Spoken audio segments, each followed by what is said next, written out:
Goeiemôre en welkom by die motivering vir die week. Geliefdes, ons leef in 'n tyd waar die bose en korrupte dikwels saamstaan om hulle mag te versterk en 'n doelwitte na te streef. Hulle werk saam en bou 'n sterk mag wat hulle help om hulle eie agenda te bevorder. Maar wat van die eerlike mense? Wat van die wat in geregtigheid en waarheid wandel? Ek wil iets sê rondom dit. Aangesien korrupte mense self saamvoeg om 'n mag te vorm, moet eerlike mense dieselfde doen. As gevolg daarvan, geliefdes, die Bybel leer ons dat as die bose in eenheid kan saamwerk om hulself te versterk, dan moet die mense wat die waarheid en geregtigheid liefhet, ook in eenheid saamstaan. Eerlikheid is nie net 'n eienskap van die individu nie. Dit is iets wat ons as gemeenskap moet uitleef. Soos die skrif ons leer, het ons as gelowiges die pligte om 'n waarheid en geregtigheid saam te staan en ons krag in eenheid te vind. Geliefdes, kom ons lees saam uit die boek van Spreuke hoofstuk 14 vers 34 wat soos volg lees: Eerlikheid en geregtigheid is die fundament van die regverdige. Die boosheid van die boosdoener sal uiteindelik homself oortref en faal. Dit is die woord van God. En dit bring ons uit na ons tema wat soos volg lees: Eenheid en regverdigheid. Ons gekollektiewe integriteit versterk.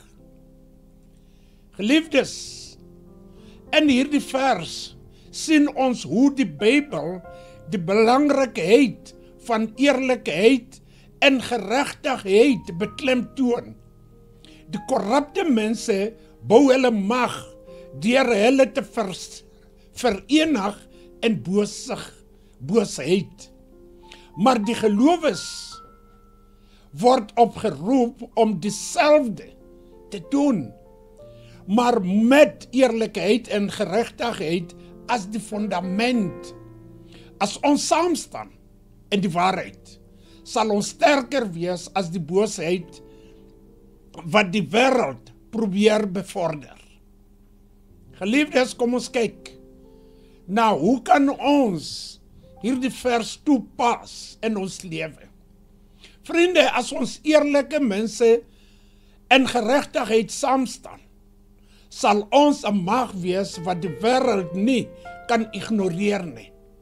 Ons moet nie bang wees om ons stemme te laat hoor nie, om die waarheid te spreek en om mekaar op te hef in eenheid. Ons het 'n rol om te speel in die bou van 'n betere samelewing, nie deur korrupsie nie, maar deur eerlikheid, regtigheid en liefde.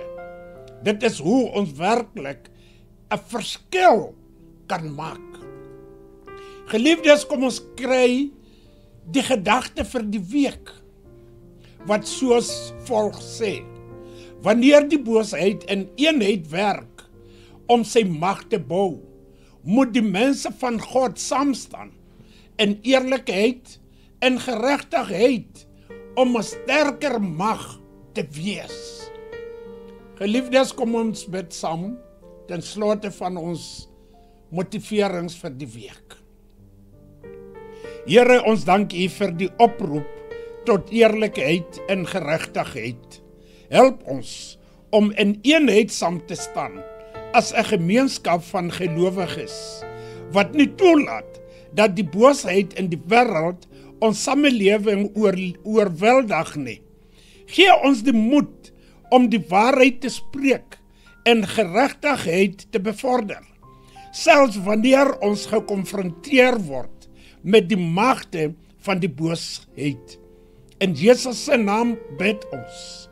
Amen.